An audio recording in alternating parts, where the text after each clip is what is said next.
Hey, it's Andy Yanez, and you're listening to the first ever live Pawd Slama Jama podcast presented by, well, we own it. We own the whole dang show here, presented by Let's Reach Cougs. On this episode, we'll be talking basketball heavy focus. It's American Athletic Conference Media Day. We'll start out with the women's basketball team. We'll transition over to the men's, and in between, we'll also be talking about the new Lincoln Cougs name, image, and likeness collective that launched just last Friday. Do not go anywhere. You're a part of history, the first ever live a Pawd Slama Jama show.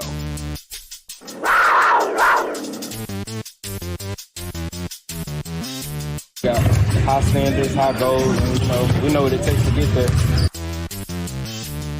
I want to be unguardable, if I'm honest.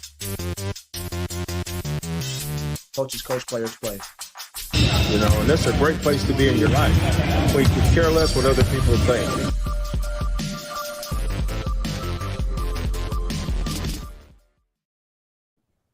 As always, joining me, Da'Yon Dunlap. How you doing, sir? Hey, man, I'm doing well. Live in effect. We're glad you guys are joining us live, trying something new. And so I'm doing good, man. It's a good day, good content to be put out. How are you? I'm doing great, and this is right off the bat one of the reasons why we wanted to do it live. We wanted to have that interaction. Hey, Sean, what's up? We're doing good. How are you doing? We hope that you are doing well. As part of that interaction, we're going to be a part of, obviously, talking about American Athletic Conference Media Day when it comes to both the women's and men's basketball teams. But we'd like to hear you guys' input from our viewers or listeners. And if you are listening to the audio-only version the day after on the Spotify, Apple Podcast, where so many platforms, so I'm not going to list them all, but we appreciate you guys as well. But we wanted to have that direct interaction with people, so we're trying something out and we'll see how it goes. But right off the bat, I think this is the sign right there where we know that the basketball season is right around the corner, because today the American Athletic Conference hosted its annual basketball media day. They did it a bit interesting where they had the schools obviously go have their certain time windows, but they had both the men's and women's basketball teams go back to back. So the women's team actually kicked off for Houston. It was followed by Laila Blair and Bria Patterson, and then the men's got rolling with Sampson and Sasser and Jamal Shead. So now that we are recording this, or I guess that we're live, we are under 26 days until November 7th, when both the men's and women's basketball teams tip off their season for the 2022-23 season. And obviously a big year for both teams. And quite frankly, when it comes to expectations for both programs, we'll start with the women's side, and they were picked to finish number 2 in the American Athletic Conference behind only USF. A lot of high expectations and high praise for guard Laila Blair, who was one of only 2 unanimous players voted by the coaches that was selected to one of the all-conference teams. She was all-conference first in the American Athletic Conference, and just a big props to her. But real quickly, before we get into any type of audio or anything like that,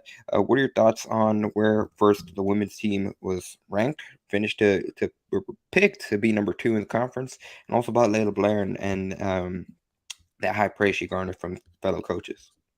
Well, for those of you who've been watching our previous episodes, you would know that I'm not surprised by that. It's pretty much what I predicted. Coach, you remember talking about her potentially being the preseason player of the year in the conference. There was only one player that I knew who could get the vote before her, and that's Shanika with South Florida. But I'm not surprised. Picked 2 in the league, and South Florida, the reigning, they were one of the years before, but I expected them to be number 1, and they are. So Houston is right there in 2. Not surprised by that. You return what Houston has coming back this year. I think it's well deserving so coming into the season. Now, Coach Ewing, his availability did very well. I don't want to say tempering down expectation. He acknowledged that this awards is based on last year and what the coaches and media foresee coming into this season. So no surprise by me. Layla definitely deserving of her preseason All-American team honors, unanimous, by the way. I think she will for sure make that first team when it's all said and done. I think a couple other players on Houston have the potential to make either first or second team as well. And so overall, no surprises on my end. Yeah, a bit interesting that Houston was picked to finish second in the conference. Laila Blair was the lone player on either first or the all-conference second teams that were representing Houston. Now, I did mention that Blair was one of only two players. It was unanimous selection for that all-conference first team. Savannah Wilkinson, the senior forward from SMU, was number 2. And like you mentioned, Elena, can you repeat her last name? Because it's a bit. Can you say that again? Shineke. The T is kind of silent. Seneke. Yeah. Yeah. So T is and silent. then Seneke, she was right there along with Laila Blair as the other guard on the all conference first team. And then we had Dulcie Fancam. I'm gonna butcher a lot of these names. Mangiato.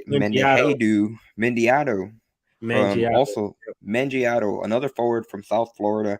And then we wrapped it up with Tamira Pondexter, correct? From Tulsa, sophomore forward. And then when it comes to the preseason all-conference second team, Jillian Hayes, junior guard for Cincinnati, Jamara Schutz, the fifth-year guard out of Memphis, Dinah Jones, the guard out of Tulane. A lot of Tulsa players, senior guard Maddie Biddle rounded out the all-conference second team, and Maya Mayberry finished up that all-conference second team for Tulsa. So Tulsa had 3 players on both of the conference teams. So they're going to be a team to watch. And like you mentioned, that's something that Ron Huey said, that a lot of these expectations, a lot of these preseason predictions are based off last year. Now it's up to the actual teams to go on the court and be able to basically perform for the upcoming season. Here's what Ron Huey had to say about those expectations for the program. They were picked second by fellow coaches, but overall the talent that they are returning to the team. Coming back, and he joins us now from Houston. Coach Huey, 9 seasons there for you at Houston. Welcome in. 9 seasons for you there at Houston. When you take a look at this talent on your roster and everything you have coming back, where does this group stack up? Morgan, I'm really, really excited about this group, and I think they hold a position of their own. You know, the one thing I can say about this group is we have a lot of talent from top to bottom and a lot of returners. But the thing that they bring that some of our other groups didn't have was, you know, just that intensity each and every day to understand that you have to pay the price in order to be and go where you anticipate on going through your season. So we don't have any days where we're lacking, you know, physicality, or we're lacking intensity, or we're lacking willing to pay that price every day. And I think that's what this group brings to the table every day, that they're willing to do the work. We have a mantra on our on our wall. It's about 40 feet from end to end that says every day is a tryout. And they embrace that every single day. This group just understands that, you know, every day is a tryout, every day is an interview, and they come to bring that type of work ethic every single day. You know, that's why we say humble and hungry. We want to keep the mentality that we eat off the floor. You know, the minute that we have to have the shiny silverware, we have to have the napkin tucked in our shirt, that we have to be, you know, correctly pulled up to the table with our elbows off the table and all of that kind of stuff. It's the minute we start to go down, because, you know, success brings ease and everybody wants it to be easy, but we want to stay on that hard path. We want to continue to fulfill our legacy here at the University of Houston. Interesting walk-off quote there. We want to continue to fulfill our legacy at the University of Houston. There are a lot of expectations for this team. Again, I mentioned not only what the coaches kind of predicted them to be, but just Ron Huey himself. He's entering, like you heard it right off the top on the soundbite right there. He's been with the Houston Cougars a very, very long time. And now, again, they have a big chunk of their core returning. And really, the sky's the limit for this program. Sky's the limit, and I feel like over these last, I would say, 2 to 3 seasons, he's really, really been able to fully change the culture and kind of set the culture. I know it takes a while. Some coaches is able to set that different than others, but I would say I've seen the ship personally over the last 2 to 3 seasons, and like he talked about this group, specifically not having any down moments as far as energy and knowing expectation and what it takes to reach those, because pretty much the core players from 2 years ago, it's almost the same core as far as the players who was part of that team that was first 4 out. And so the hunger is still there. Then the season went how it did last year. And so I think the core knows what it takes, the hungry to get to and reach their team goals. And like you said, they want to, like he just said, I should say, they want to change the legacy. They want to cement their legacy. They want to get Houston women's basketball to prominence level. They haven't been there for a while, since 2011, 2012, last time they reached the NCAA. And so, I mean, you got homegrown talent like Laila Blair, and you got Tatiana Hills, who are coming back with a senior, as well as Brittany Onyejay, Tiara Young, Bria Patterson. I mean, the list goes on. And so I think this year definitely is the year that I expect them to exceed expectations, more importantly, just to reach their goals and play to the true potential of what they have. Yeah, and pretty one of the things that Ron Huey said, I think I can't remember if it was Bria or Laila Blair that they kind of mentioned it, but just overall this season, just it really seems like there's been a more emphasis. And obviously when we cover Houston, you're going to hear this word a lot, just overall being across each program, with the word culture.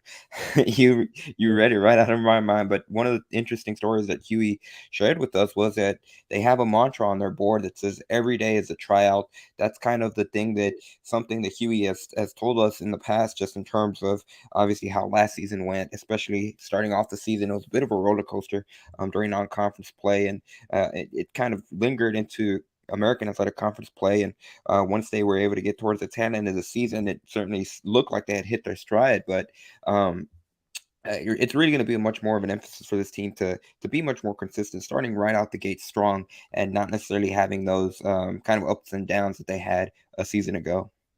Yeah, consistency is the number one word when you're talking about this team, and sustaining consistency throughout the game and not playing down to the level of your competition, I would say. But more importantly, just controlling what they can control and playing true to the culture and the identity that they have set. Because you just heard Coach Huey talk about kind of that grit and grind mentality, eating off the floor, not having like proper manners, being proper etiquette as far as the elbows on the table. So he's really alluding to playing hard-nosed, grit and grind in basketball, because this Houston women's basketball team, they pressed the entire game, a full-court game. They want to speed it up. They want to turn you over. They want to play a fast pace and get you to play sloppy and to a speed that you're not accustomed to playing. And so that's what he's speaking to, and that's what he's getting at. And I think this team has the identity to do it. They have the depth to go along with every day as a tryout, to know that, hey, it's not going to be any drop-offs whenever someone isn't playing well or isn't practicing well or to the standard or to the culture. You can be replaced on any given game. And I think he's done an outstanding job building that depth. But now we're just about putting it all together, ironing out the kinks, and letting players develop their roles for this season. I think you got your core, but it's still on a year-to-year basis. You got to allow the players to kind of play into their roles. The Coach Huey does an outstanding job of that. We mentioned Laila Blair and Bria Patterson. We're going to hear from them and what they had to say. First, Laila Blair talking about what it was like to, or what it meant to her to be named to the conference all-team, or the all-conference first team. Bit of a tongue twister right there. And you're going to hear Bria Patterson as well, as she describes kind of the strength of Laila Blair. Obviously, it's preseason. It doesn't mean much, but does that motivate you to kind of get that acknowledgement from fellow coaches across the conference, that they recognize the skill that you have been able to put, the work that you have been able to put, and really in high regard where they have you or where they hold you at? Yeah, Andy, I would say it's definitely an honor. I'm blessed to just be mentioned and to be, sought after and just thought of in that way. So at the end of the day, I don't seek validation from outside sources. I always try to keep it within, and as far as, keeping the, supreme validation, which is from God. So I think just being able to get validated and recognized by other people is great, because it's human nature. We all want to be recognized. We all want to have attention in some type of way. But at the same time, I'm just following one step in front of the other, and not trying to rush it. So just allowing everything to fall where it needs to fall, and just trying to be the best version that I can be. Like I told you before, being able to just be a ultimate great player, whether that's being unguardable, whether that's being lockdown defender, whatever it is, whatever it calls me to be, like in the best way, I want to be that. Hey, Layla. Hey, Bria. It's Brooke Weisbrod here in the studio. It was really fun watching you guys break out in the American tournament last year. We're looking forward to even bigger things this year. And it just so happens to be spooky season. So I would love to hear your takes on each other. What makes their game so scary? Bria, let's start with you. Layla, but like she said, I think she's unguardable. She's arguably our best player on the team. And just having her on the team with her leadership, how she looks at the game, just having her on the floor is something we're going to need, and I think everybody has respected her game on the team. So, thank you, Bria. Yeah. Do you want me to go? Do y'all want me to go for Bria? Yes. Yes, I would definitely say, man, the most grittiest, toughest, resilient player I know. One of the best teammates I've ever came across, and I'm just thankful to be on a team with her. She teaches me toughness by how hard she plays and how hard she goes out everything, whether it's conditioning, whether it's, watching film, it's whatever. She has a can-do attitude, and I really appreciate that about her.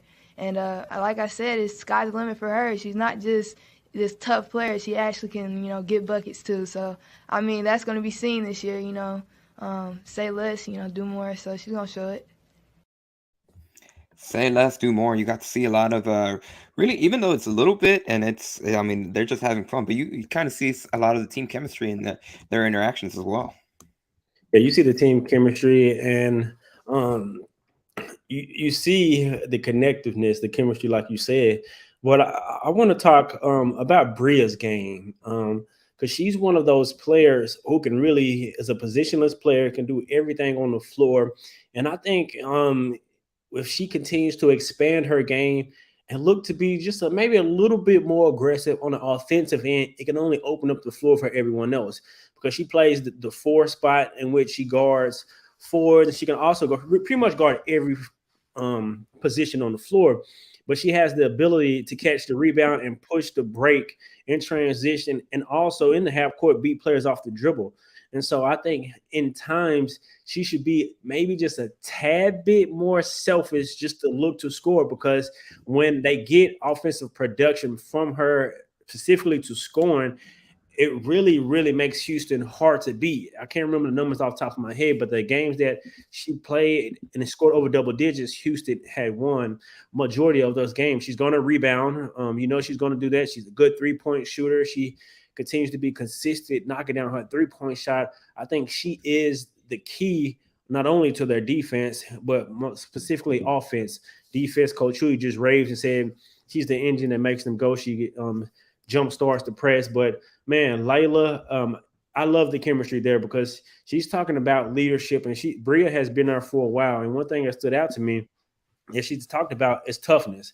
Bria doesn't lack toughness. Coach Huey referred to her as the rock of their team last year. And so when you hear arguably your best player, Laila Blair, talk about how one of her teammates, and she learns from her, whether it's film, whether it's defense, or whatever the case may be, that she's being open to learning from her teammates, and an older teammate at that. And so and like Layla, I love her quotes, everything she said. It's not just offense in which she wants to be unguardable, but she also wants to be a lockdown defender. And that's something she has to work on. There are times last season where teams went at her on the defensive end. I think part of that is to make her exude energy on the defensive end, because they know how potent she is offensively. And so I think it's kind of a two-edged sword. But, man, I love both comments from both players. Both players really, really high on each other. And like you just said, the chemistry sticks out.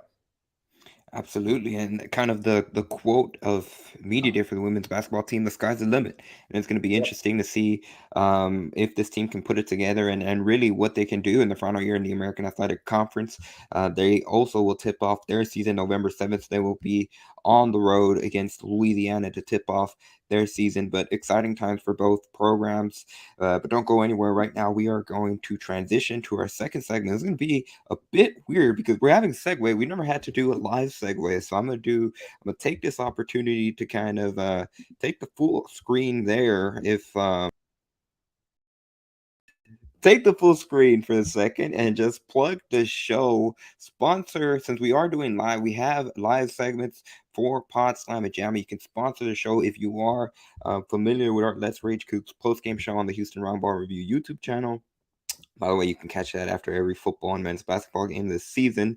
You know that we kind of embed those commercials into the program. We would love to be able to do that with this episode or with this podcast and Pawd Slama Jama. So any questions or if you would like to be part of advertising with the actual Let's Rage Cougs post-game show, feel free to reach out at that email as you see it on the screen. That's letsragecougs@gmail.com. All lowercase, no any extra symbols. That's just letsragecougs@gmail.com. And on that note, Da'Yon, I'm going to bring you back to the screen. You were there solo for a second. Didn't mean to do that, but we're live. We're rolling the punches. This is one of the best things about being live. You don't know what's not supposed to happen, so everything's supposed to happen. By the way, we also like to give a huge shout out to our commenters, our viewers that are commenting with the show. Sean, Lamar Sanders, whoever's workout playlist. I know you're excited for Saturday's scrimmage, the red and white scrimmage for the men's basketball team. MedEd with Mig, excited to see Marcus Sasser's growth and to see how the guys fit in. And Sean is excited for Tremont Mark and a healthy Tremont Mark and Marcus Sasser. But we're not going to get to the men's basketball team just quite yet. We will be talking about name, image, and likeness first. This segment we just talked about ads is sponsored by @TheTexasJuan on Twitter, so be sure to give out a fellow Houston Cougar alum a shout out who's sponsoring this segment. And in particular, when it comes to name, image, and likeness, obviously it's kind of been the big thing that's taking over the college landscape for the past year and some change when it comes to months when it officially became legal, for lack of a better term, for athletes to be able to profit off their name, image, and likeness. And notice I did say legal. I didn't say it became a thing. But anyways, we'll digress. That's a topic for another show. But now it's been able to be brought to the forefront. And Laila Blair, who you just saw in our previous segment during American Athletic Conference Media Day, she's one of the athletes that has really been able to benefit on her name, image, and likeness. And she was asked about it by a friend of the show, Chris Gardner of the Houston Roundball Review. And really, she said how she's enjoyed it. She's been able, I think it was very interesting to hear talk about it. The way she described it, she's been able to build a brand and really one that focuses on really her beliefs, her faith. A lot of different companies that kind of support who she is as a person, and that's the best thing. One, that they're able to profit off their name, image, and likeness, since it is, at the end of the day, what they are marketing themselves at, what they have been able to accomplish is kind of being able to reap some benefits off the hard work they have been able to put in as athletes, but then also overall being able to take advantage of it while they are in college, because a lot of these athletes, obviously their big goal is to go pro at the next level, but for a lot of them, the max capitalization, do it while you can at the college level before you go on to future endeavors. And more importantly, start the process while in college. I think that's one level and one key asset that they can't do, specifically referring to women, because WNBA salary isn't as lucrative as some of the NBA players. So you look at players like Layla, who has professional aspirations.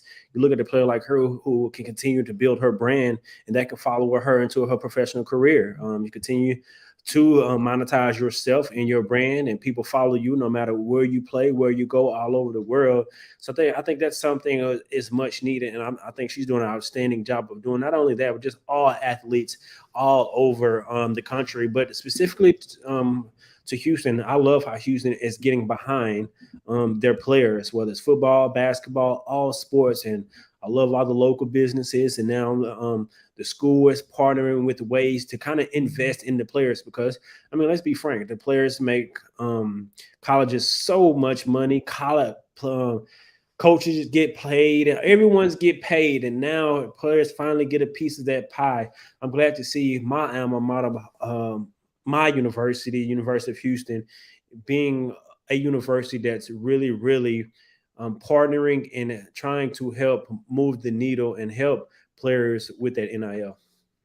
Exactly. And when it comes to partnering, one of the biggest things that came just off last week, and there's been a lot of NIL news regarding Houston, the University of Houston, but the most recent one came off of the launch of Lincoln Cougs, the first official Houston Cougars full collective, the NIL collective, which really, when you kind of peel back at what Lincoln Cougs is, it really is kind of being that middleman and facilitating. There's a lot of businesses around the Houston area, some even national brands that, especially when you look at some of the programs' success they've had, it gives them it makes them very marketable, for the lack of a better phrase, where a lot of these businesses want to work with them. And Lincoln Cougs is kind of the middleman in between there, where they like to fill that row, connect those businesses with the athletes. And it's a pretty cool for UH athletes, because it's open to all athletes in whatever sport, whether it's Olympic, whether it's basketball, football, like I mentioned, any of the Olympic sports, the track and sports, or track and field, volleyball, you name it. If it's an athlete, not an athlete, if it's in a program at the University of Houston and you're an athlete at Houston, you can benefit off your name, image, and likeness through Lincoln Cougs. And you're going to check out here Landon Goffman, who a former Houston guard for the Houston Cougars men's basketball team. He's been a part of the launch. He is a spokesperson for Lincoln Cougs. Here's what he had to say on why it was important to launch a Houston NIL collective. Landon, why was it important to start a collective at the University of Houston? Yeah, I think it's a joy to, like I mentioned earlier, man, it's a joy to be able to give back to a university that's done so much for me and changed my life. Like I said, I get to be the one to work with the kids and kind of deliver the news to them. And it's changing their lives, and I think that the biggest piece of this whole thing has just been the education of the NIL, and letting people know, what they can do for these kids and how much it means to them. So to be able to give back to the University of Houston, which, like I said, has done so much for me, has been an absolute joy. If you could reiterate what you were saying a while ago about how the athletes have gotten the most to bring up tears, tell me about that. Yeah, so like I said, I got the best part of this whole deal. I get to deliver the news to the athlete and let them know, fill in the blank. You have a partnership with this company, and there's been multiple times now where some of these kids have said, really me, or brought to tears and started crying, in person. And it's, like I said, it's an absolute joy to be able to give back to the University of Houston and to get this thing rolling. Once again, that was Landon Goffman talking about Lincoln Cougs. And actually, one of the founders for Lincoln Cougs was former UH quarterback. He played quarterback for the Cougars from 2007 to 2011, while at the same time, Austin Elrod, he was kind of one of the leading founders when it comes to launching Lincoln Cougs. There are various other partners that helped kind of get this off the ground, and something that Landon talked about this was a huge process. It was a month-long process where, they looked at what some of the other universities were doing, what had worked, what hadn't worked, what they could build. And really, you heard Landon right there talk about why it's important to start a collective at Houston. But really, you see a lot of these universities, and just sticking with the American Athletic Conference and just sticking with Texas, and obviously Houston's about to make that jump to the Big 12. It might make it more important. It does make it more important. It does make it more important that now they do have that official collective. But even look at something like a school like SMU, what they've been able to do with their NIL collective, and they're probably one of the schools that's leading the way when it comes to all the different stuff, marketable stuff. That one, it's helping the athletes being able to profit off their name, image, and likeness, but at the same time, it's adding more exposure to the university itself and a lot of the programs. Like, look at here, this is all the cool stuff that can be done through a collective. So it certainly is something that Houston in the long run is going to need, especially to stay competitive once they make that jump to the Big 12 and are competing against a lot of those other big schools, not only in Texas, but across the country. Yep, and that's a great point that you make about the importance of it going into a larger conference and with other schools who I don't want to say already, but they are doing their due diligence to provide athletes an avenue for NIL. And so that's an area that Houston must make sure they're not falling behind the ball and must keep up, because when they move into those conferences, that's a recruiting pitch now. Kids going to want to know how, I don't want to say how much they can make, not like they're asking the coaches how much they can make, but they want to know are there avenues for them to receive NIL deals, and how are there things in place for athletes to be able to do so? Because nowadays, not only do some players come into college with a following, some players do not. And so they may need that extra resources and that support to help land some of those NIL deals. And some players come from different backgrounds, different financial situations. And so it's a huge, huge deal for players, because not a lot of them are going to make it professionally. So having that chance to provide not only for yourself but potentially for your family while playing a sport in college is a huge deal, because you never know how long your sport journey is going to last, especially when you have aspirations going professionally in the numbers that ended up making it to play professional. Absolutely. And again, just looking at that, it's going to matter, especially as the years go on. And a lot of these athletes are making their decision on where to choose. I mean, just look at the Boulevard Collective, which is the collective at SMU. And this is going to be something that's unique. But they were at a point where each player, football and men's basketball players, they're collecting $36,000 just to play at SMU, which is absurd. And again, that's probably not the best use of NIL, and that's not how people want it to go. But at the end of the day, that's what you're competing against, and that's what you have to stay relevant to. And I think it's cool. First of all, when it comes to the Houston, the Lincoln Cougs collective, that is not necessarily like that. It's much more with the athletes that are already here. But the second most important thing, or the most important thing, to be honest, is that it's open to all athletes at UH, and they're kind of just being that middle person in between that's kind of facilitating connecting those businesses with the players, which are all athletes, not just particular players. And that's probably the most important thing, because it especially when it comes to a lot of these smaller sports, like you said, that don't get a lot of that exposure, at least not on the college level. It really helps them to benefit and take advantage while they are in college.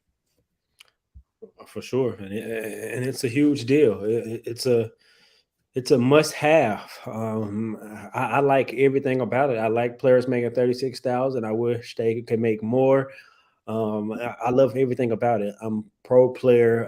They've been taken advantage of for so long, and I hear people out there not liking it or criticizing NIL because players are getting money, and other schools are paying players, or whatever the case may be. They want it to be an equal level field, in which it wasn't equal for the players before that. And so I think it's something that is much needed. I don't look down on any school doing whatever. If they have boosters that's willing to pay or whatever they have, I'm pro player, and I think players should get every penny they deserve for their name, image, and likeness that they can get. Some universities or some students go see certain players. You go to bookstores like in University of Houston. When I was there, you see a number 10 jersey, you knew it was Ed Oliver. You would want an Ed Oliver jersey. They did not have the name. They didn't have the name, but that's what you wanted. And so just example like that, and fast forward it to now, you see the number 0 basketball, you're going to be thinking Marcus Sasser. And so just things like that, man. I love it. I love Houston and the group taking the initiative to kind of be that liaison between companies and players to kind of tie it all in together is something Houston needs. And like I said, my university not falling behind, but paying attention to different things out there to making sure they're staying in the loop and staying on pace for Houston to not to fall behind. Absolutely, and that's going to do it for this segment. Once again, it was sponsored by @TheTexasJuan on Twitter. Don't go anywhere, because coming right up on the other side of one of my other commercial breaks, we'll talk about the men's basketball team and what they had to say during American Athletic Conference Media Day. Don't go anywhere. You're listening or watching live, the first ever live episode on the Pawd Slama Jama YouTube account of the Pawd Slama Jama podcast. Don't go anywhere. Hey, this time I got the full screen right on the first try, but this time I'm going to take the opportunity to promote our other show, Let's Rage Cougs, that streams live roughly 10-15 minutes after each and every football and men's basketball game. We're going to be doing that this season. We've already got 6 football post-game shows, unofficial post-game shows, in the rearview mirror. We're looking ahead for the final 6 for the football season, and we got the full slate of games for the men's basketball season. Be sure to check out Let's Rage Cougs. We've really enjoyed the build that we've been able to do with Let's Rage Cougs, the unofficial post-game show of UH men's basketball and football. Check it out. Streaming. We return October 22nd, roughly 10 to 15 minutes following Houston Navy. And on that note, I will bring back Da'Yon. a whole bunch of different ways we can mess around with the screens there, as you saw our transition. But now we're going to be talking about the men's basketball team, who obviously we know all the expectations for them heading into the season, not only when it comes to the American Athletic Conference. So no surprise that they were picked for the 4th straight year to be the number 1 team when it comes to preseason predictions, to be the number 1 team in the American Athletic Conference. They were the unanimous preseason favorite. They received all 10 coaches' votes possible. Obviously, Kelvin Sampson couldn't vote for Houston himself. He gave that vote to Memphis, but Houston was unanimously number 1 in the conference. And they swept a lot of the awards. Marcus Sasser was picked as the preseason player of the year in the American Athletic Conference. Jairus Walker, who there's a lot of buzz around him just being the first 5-star recruit under Kelvin Sampson, the 2022 McDonald's All-American. He was picked to be the preseason Rookie of the Year in the American Athletic Conference. And Marcus Sasser was also unanimously selected to be on the All-Conference first team in the American Athletic Conference. And then Jamal Shead was also selected to represent Houston in the preseason All-Conference second team. So Houston well represented when it comes to those awards. Real quick before we get into anything, like I said, not really a surprise there, just when you look at all the expectations for Houston, especially when it comes to national. And it doesn't matter what outlet you ask, whether it's ESPN, CBS, the list goes on and on. You can ask Bleacher Report, 24/7 Sports. They all have Houston as a top five team in the entire nation heading into the 2022-23 season. And a big portion of them had them as a top 3 team in the country heading into the season. A lot of expectations, but Kelvin Sampson, he doesn't care about any single one of those. It's just, he said it's his favorite time of the year, October, because he's teaching a lot of the new faces, to going back to what we said in the first segment, to learn the culture, learn everything that Houston likes to instill early on. Yeah, he does, and he's done an outstanding job of tempering down those expectations early on, especially because of the last couple of years, like you mentioned. The expectation has been high, and he does an outstanding job of making sure the players are where their feet are and paying attention to and respecting the process is really what I'm trying to say. Respecting the process and knowing the journey that they have to take and taking it day at a time and then eventually a game at a time. And so, man, I'm excited. Although I'm not surprised Marcus Sasser was the preseason player of the year, but it's surprising when you have the reigning player of the year in the American Conference, Kendrick Davis, still in the conference, and he was picked over him. And so that was not a surprise, like I should say, because Marcus Sasser is definitely deserving. But with Kendrick Davis going to a Memphis team in which he would be surrounded with more talent than he played with at SMU, I think his stats could potentially be even better, but that's another story for another day. But Houston, well-deserving preseason favorite to win the American Conference, but they got to put it all together. They got the best coach in the conference, in my opinion, the best coach even in the country. So I'm excited for him to cook it all up and see what he has in store. Yeah, absolutely. And we've kind of focused on Houston, and we're going to hear from Kelvin Sampson. Here's what he had to say about the landscape overall of the American Athletic Conference. Like I mentioned, a lot of eyeballs are going to be on Houston because of how heavily favored they're going to be heading into the season. Here's what Sampson had to say about the rest of the conference. Coach, this is kind of my question that I usually ask you, but what are your thoughts overall on the conference this season? I think the conference is getting better. And I think it starts with the coaches. We've got really good coaches in this league. Some of them inherited tougher situations than others. What Aaron McKee is doing at Temple, Ron Hunter at Tulane, those two guys' programs are making big jumps. Cincinnati. Memphis, those two schools are great name brands for our league. They've been good for a long, long time. Cincinnati, to me, has always been the bellwether school for this conference, especially our first 4 or 5 years. They carried the league, them in Connecticut. But the other schools are getting better. We have some first-year coaches. in the league that I think is going to do an outstanding job at their individual schools. So our league, you know, the goal for our league is just to continue to fight to get more teams in the tournament. And then when we're in the tournament, you know, get a breakthrough, win the first game, get to the second game, then have a chance to win your second game. That's what was. I knew Memphis when they got in the tournament last year. That was going to be a tough matchup for somebody, and they could have easily, not easily, but they could have won that Gonzaga game. But Temple's going to be right there. Tulane's going to be right there. Cincinnati's got a team that can contend for the conference championship. Memphis does. So I think our league's getting better. Right there, went through a brief overview of everyone, and I think in particular, high regards for Memphis and Cincinnati. You heard him right there at the end of the clip. If he could have split his vote, he might have, is what Sampson said. And obviously, some interesting, when it comes to news around the conference, Memphis just announced that they have given an extension to head coach Penny Hardaway that was going to keep him with the Tigers through 2028, which is big news for Memphis and Penny Hardaway.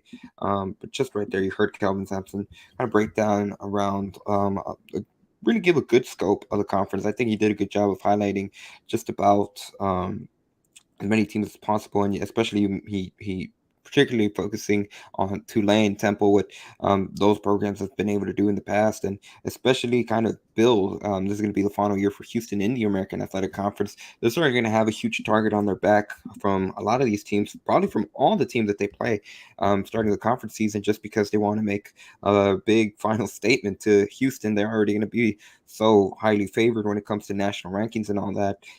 There's going to be, I think, honestly, I don't think there might be a single game this season when whoever Houston plays, it's going to be the biggest game of the year. Oh, without a doubt, especially in conference. I think in conference, specifically speaking, they're going to be the biggest draw every week, and I expect them to get the best shot every week. And Coach Sampson I'm sure he wouldn't rather have it any other way. I mean, he would want it like it is, because with success breeds expectation. Now they have the expectation to succeed, and teams are going to want to measure up against Houston. And you look at, I don't need to say, the last couple of years of what they've been able to do. And so, I mean, it's no surprise, but I think the depth of this conference, the guard play in this conference is really, really, really good. From all the guards Houston has, from Jamal Shead, Marcus Sasser, Chamon Mark, to Jalen Cook at Tulane, to Kendrick Davis at Memphis. And man, I'm very, very excited about this guard play. But Houston, they're gonna be ready, especially on the road. I think this year, Coach Sampson, of course, is going to be focused on this year, but I think in hindsight, he knows how tough next year, when they get in the Big 12, those road games are going to be. And so this year, I think he's going to be really, really preaching, like he always is. I don't think he minimizes the toughness of road games, but I think they're just going to embrace that back against the wall mentality, us against the world mentality, going against everyone they're going to face this season. I think Sean right there makes a great point. The AC, the American Athletic Conference, is going to have a chance at 3 bids. To be honest, I think they might have a chance at more. And obviously, the key right there is going to be non-conference. Memphis, they always do a very great job when it comes to scheduling and scheduling those tough marquee non-conference opponents. In my opinion, you mentioned right there Cincinnati in the Maui Invitational, and you heard Calvin talk about Temple and Tulane. Exactly, and I mean, those have been schools that.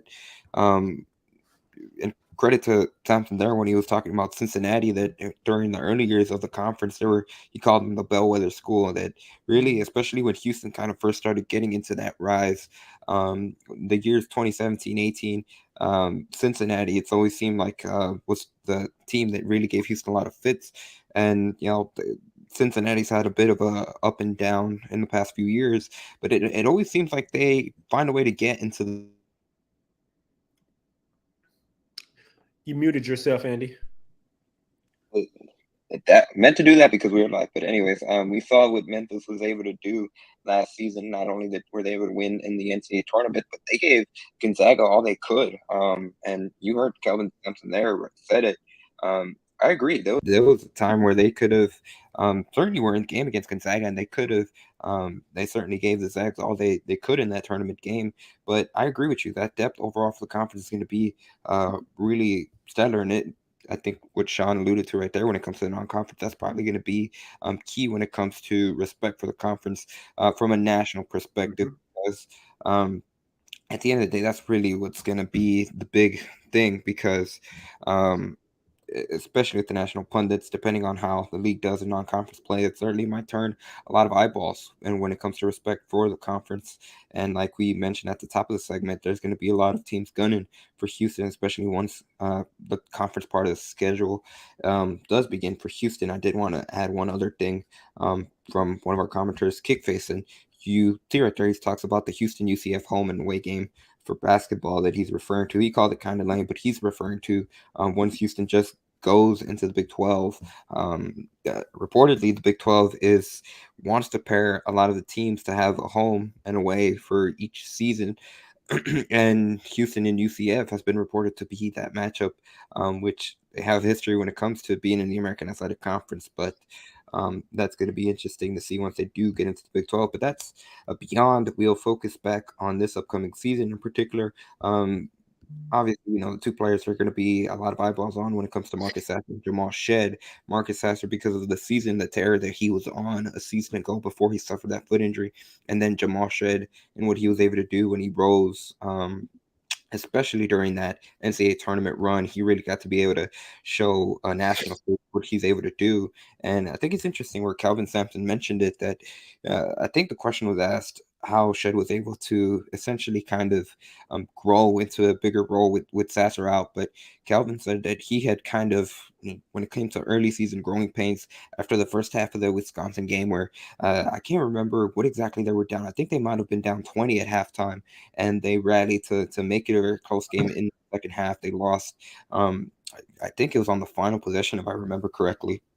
It was a heartbreaking loss, but something that Calvin said during his media availability or his media day session was that's really when he figured out that Shead had to play along with Sasser and Mark and Kyler Edwards, not necessarily because of how they faced. He said that before that he was trying to run a rotation with Sasser, Kyler Edwards, and Tremont Mark, and really Jamal Shead really helped things out just in terms of the natural facilitator he is and how he's able to set up a lot of guys.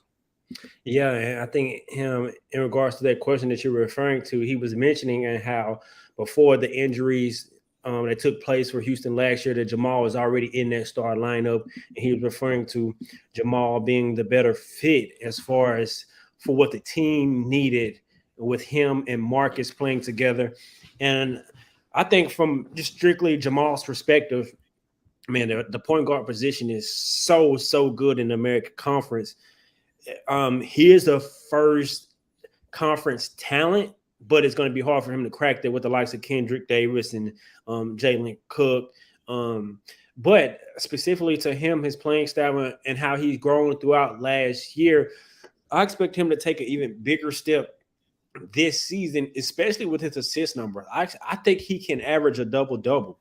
I really believe that he can average around 10 points and 10 to 11 assists. I think he can do that with the firepower that he has around him and the ability to push the break and see the floor and see plays happening before they happen. I can't remember the game, but there's times last year when he make behind the back passes and you just like Jason Kidd, Steve Nash, Hall of Fame type passes that he's able to make.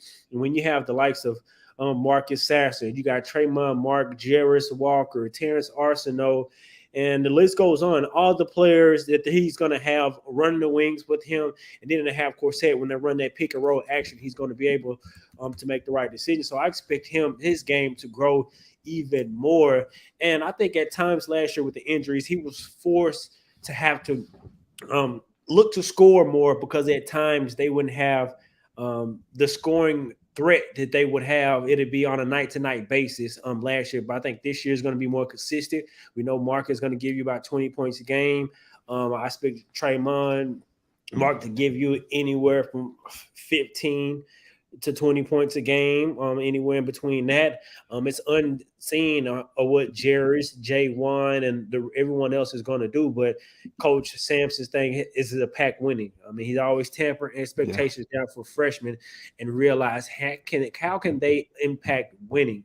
And so I can't wait to see how they do that. But we know how Marcus can impact winning, how Tremont can impact winning, how Jamal Shead can impact winning, J1 Roberts, and the list goes on and on. And so I think Jamal Shead is going to be the catalyst. It's going to be the engine to this team that makes it go.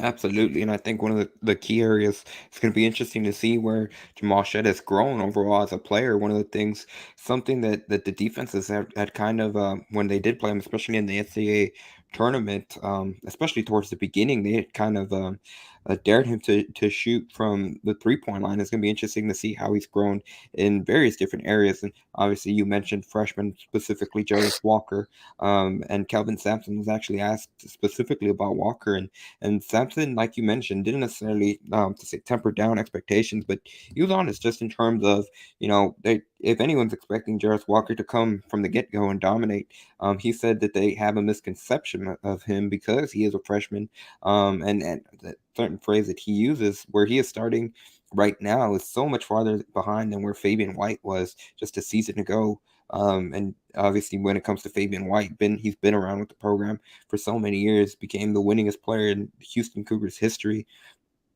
And obviously for a lot of fans, there's a lot of attention towards Jairus Walker because of the high expectations when it comes to his rankings and how highly rated he is and all that. But Kelvin was quick to remind that he's still a freshman, regardless of all those rankings and that. And he said that he reminds him of a pinball machine that's getting bounced around all over the place and still learning a lot. Obviously, not just Jairus Walker, but all the freshmen. When it comes to Terrence Arsenault and Emmanuel Sharp as well, they're still trying to adjust and learn all of the Houston system, all the different expectations, exactly all the expectations when it comes to what they're expected to do when a specific pick and roll, when the specific phrase is said, what's that supposed to mean, and then obviously when it comes to the culture, learning all that. So there's still ways to go, not only for Walker but for all the freshmen. And regarding Shead specifically and kind of his running backcourt mate, obviously we got to mention Marcus Sasser, like I mentioned. Really the strong season he was putting together before he suffered that injury. He was averaging over 17 points a game. His shot looked as good as had ever looked during his time in Houston. And we're going to hear what Marcus Sasser and Jamal Shead had to say. Things. We had a couple of people that was coming back, going through, ups and downs.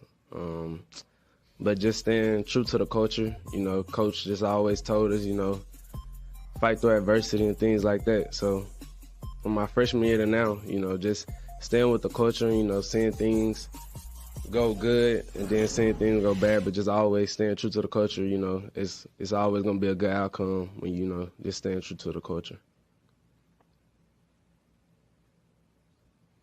Next to James Muller from the Cougar, please.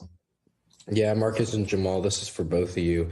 Y'all have obviously been around the program for a while, been a part of some good winning teams. Is there something about this year's team that stands out and that makes it unique, especially given the expectations y'all have going into the year? I'd say just how versatile we can be on defense once we get locked in. We have a lot of weapons and a lot of guys who can understand certain defensive concepts. But, they have to understand them first, and we have to get that kind of chemistry first. But I think what we can do on defense kind of stands out to me. I'll just say chemistry. A lot of us been playing together since we first got here. Me and Jamal, me, Tremont, me, Juwan, and Reggie. Our chemistry is real good on the court. We've been practicing together for 3-4 years together. We've been through many wars and many battles. So I just say, when we have hard times on the court, we got. Well, you got cut off there. Didn't mean to cut off Marcus Sasser, but from that clip, I think the interesting thing when you heard Jamal Shead say it was just the versatility, especially when it comes to the defensive side of things. For Houston, I think one of those key players for Houston is going to be Ja'Wan Roberts, and really what he's able to do now that we mentioned Fabian White's no longer going to be with the program. Neither is Josh Carlton, and he's going to be one of the players that's going to look to take a significant jump along in the front court. He is, and I expect him to do so. And what Ja'Wan will bring to the table defensively is versatility. And that's one of the things I'm sure that Jamal is hitting at, because they got so many players who can pretty much guard 1 through 5. Jairus Walker, I think, will have the ability to guard 1 through 5 and switch. Terrence Arsenault is 6'6", 6'7" frame, will have the ability to guard a lot of different positions. And so I think defensively, he's seeing the versatility that they can have, and how when they're all on one accord and one tuned in, on how they can really be dominant and let their defense win some games. So let's be frank, often Houston wins games with their defense, the way they defend, the way they lock teams down. And, Kellen Sampson always says the tougher teams win. And often you show your toughness on the defensive end, and specifically rebounding as well. And Ja'Wan is a monster at that. And so I think this will be one of the most versatile teams. I think we'll see some 4-guard lineups. We'll see Jairus probably play some 5, Ja'Wan play some 5. I'm sure him, Ja'Wan and Jairus will play a lot together, probably be that finishing lineup. Just depends on who they're playing. But I think we could even see a lineup where it's 4 guards and a big, in which you really didn't see that much last year. And kind of to the other point that you made about Coach Sampson made about Jairus and Fabian. I mean, let's just think about how Fabian developed all the way until he was last year. And I will think of Jairus, what he will bring in his first year. He won't be as complete as Fabian developed into all-around basketball player, but he will have raw athleticism that Fabian didn't have and doesn't have. I think his athleticism, his ability to grab the rebounds and push the break and pass, and Coach Sampson's already raved about Jairus, probably maybe the second best passer behind Jamal, and his ability to push the break and go one-on-one in the midcourt and be quicker and more athletic than who's guarding him. And so not so quick looking to post up, but his face-up game as well, in which Coach Sampson really, really allowed Fabian to ISO in that mid-post and let him go to work, whether it's facing up or backing his players down. And so I think the versatility from his team is going to be one of the big things. And I just can't wait to see it, because you got a maestro like Kelvin Sampson, and I'm pretty sure he's just saving at the bit to kind of see. And like I mentioned for the women's team, allowing the players to play into their roles and let them define their roles for this team. Absolutely, and I'm going to bring up an interesting question by Sean. What do you think is going to be the best defensive lineup for Houston? And I think this is a bit of a two-part question. I think it's a really, really great question. I think let's start with the easier side. I think hands down, the 2 guards are going to be in the part of the best defensive line is going to be Jamal Shead and Marcus Sasser. That's going to be regardless of it when it comes to your starting backcourt. I think that third, the 3, and you could, depending on how Houston goes, if it's another guard, it looks like Tremont Mark might be in that slot right now. But would you put? I might lean Ramon Walker to be that third slot when it comes to defense. And then if we're talking early on in the season, I might go Ja'Wan Roberts. And then this is tricky. Now, I do say if we're talking the beginning of the season, you might want to. I can't do it. You have to have Jairus Walker in there because of his athleticism and because of just the raw, like you mentioned, the raw skill set that he brings to the table. I think what I was kind of leaning towards, since he is a freshman, especially early on, potentially you could have a veteran like Reggie Chaney in there if you need one stop. But I struggle trying to keep Walker off the court just because of that he, like Jamal Shead mentioned, that versatility. He was talking about the whole team, but I think that versatility that Walker adds to the team as a whole. So I think if I had to, that'd be the best defensive lineup for me. What say you? My best defensive lineup, I would go with Javier Francis at the 5. I think his shot blocking ability is going to be something that no one on the team brings. Then I would go Jarace at the 4.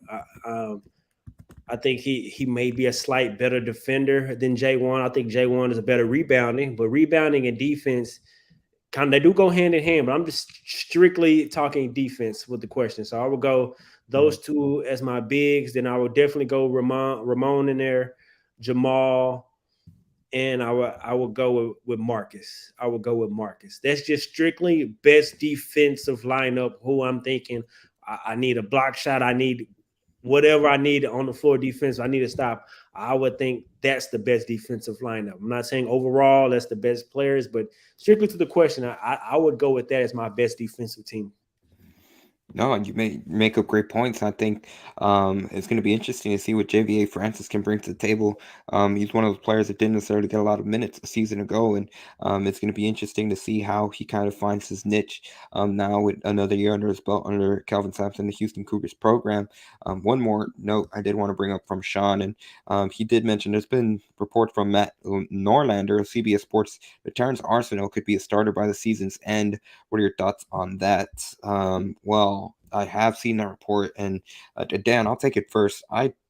If Terrence Arsenault is a starter for Houston at the end of the season, he has put together one hell of a first season for me to do it, because especially where you hear Kelvin Sampson talk right now, especially he's talked about all the freshmen like that, but in particular where it's hard for a freshman to be able to, like you said, the phrase that he likes to say, impact winning for a program where the Houston Cougars are. I mean, think about it. He's to be a starter, he would have to beat out one of these three in Tremont Mark, Jamal Shead, and Marcus Sasser, and I don't see it. And that's why I think if he somehow did end up starting, he would have one heck of a season, or that means that Houston was bit by the injury bug. So we'll steer clear, and hopefully that's not the case this year. But then even then, he has to get past Ramon Walker. We're not necessarily sure yet what's going to be the case with Malik Wilson if he gets that transfer waiver, and if he's even a part of the rotation, depending on what Houston decides to do with him if he does get that waiver. And then one of the other players that has been forgotten, he's still a freshman, Emmanuel Sharp, is in there as well. So I think it's going to be really tough for him to be able to crack that rotation. I think the skill set is there, the potential is there. I just think Houston's loaded, especially at the guard position. Yeah, I agree with you. I think it's going to be hard for him to crack that starting lineup. But going back to the versatility point that I made earlier, he may not be a starter, but I think there will be lineups where he's on the floor with Marcus, Jamal, and Tremont. Then he can, because he's so long, he can, in some matchups, he can play that 4th spot. You think of matchups like Tulane, in which they pretty much have 4 perimeter players on the floor and a big. And so pretty much on the matchup, I can see him finishing some games and definitely cracking the rotation and being a part of it. But it's all about matchups.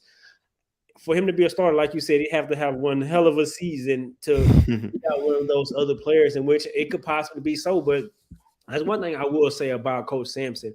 Although he talks about freshmen, when you look at the history from what we've seen from him with freshmen, Marcus Sasser played as a freshman. Yeah. Caleb Mills, before he left, played as a freshman. Who else am I missing right now? Fabian, he played as a freshman. Tremont Mark had roles as a freshman. And so he will allow you to play as a freshman. It just has to be earned. Coach Sampson is such a great coach. He doesn't go into games or seasons with things like, the freshmen don't play. Rigid mindset. With a mindset like he doesn't. He's so open, and that's what, in my opinion, makes him such a great coach. He allows each game to tell its own story. If Marcus is having a bad game and Terrence ends up having a great game, he will start Terrence in that second half, and Marcus is whoever the player could be. And so he's such a great coach, allowing players on a game-to-game basis to tell that story that I would see Terrence having an impact on the season. And I mean, who knows? He could end up starting, and he could have one of those players, Tremont, and maybe could come off the bench and be that scorer and facilitator on that second lineup. He's just such a good coach, and he's he gets players to buy in to their roles, and whatever the role may be, he isn't scared to make that choice and decision. And I love him for that. I don't think he'll be a starter, but I wouldn't be surprised if he do so. For Coach Sampson, he's just unpredictable. He's such a good coach. He does what's necessary, no matter what's your feelings or who thinks or what about it. It's about the team. Agreed, absolutely. And I mean, just to add to the long length list of freshmen that impacted Houston the past few years, Ramon Walker just last season played a big role for the Cougars. He ended up starting. Now, obviously, a big reason for that was the injuries, but Ramon Walker was making plays, not even necessarily being a scorer, but making those plays that impact winning. Where it was taking a charge, it always seemed like he was taking 1 or 2 charges a game, hustling for the ball, diving for loose balls. So, like you mentioned, I think that's an excellent point, just in terms of there's proof in the past that a freshman can impact and crack the rotation for Houston. It's just a matter of earning that trust, and like you said, earning it. That's the biggest thing with Calvin Sampson and the program overall as the coaching staff. But that's going to do it for today's episode of Pawd Slama Jama. We appreciate every single person that took time to comment on the show. Sean, Lamar Sanders, workout playlist, MedEd with Mig, Kickface had a couple of comments in there. Aaron Alley joined for a second, and for anyone else that stayed with us and was able to enjoy the show, didn't necessarily talk, we appreciate you guys as well. We'll take this opportunity to show the channel and to remind you guys to please subscribe to the channel.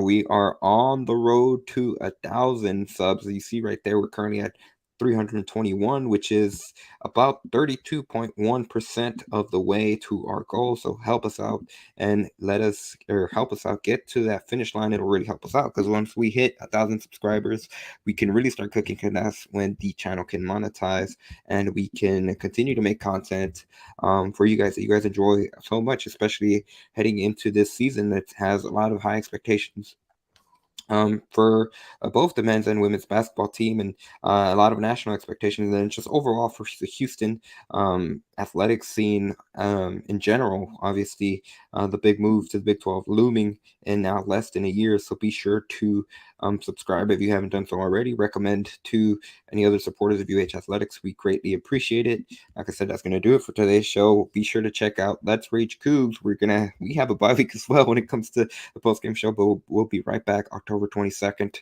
That's an 11 a.m. kickoff. Houston Navy. We'll be back talking about football next week, so be sure to check that out. Let's Rage Cougs on the Houston Round Ball Review YouTube channel. Da'Yon, I'm going to toss it over to you, sir. Any final word? Well, like you said, I want to thank those of you who commented, who tuned in and watched the entire episode with us. Like Andy also said, make sure you like and subscribe. And, we cannot let an episode go by. It's only one way to end it, and that's go Cougs.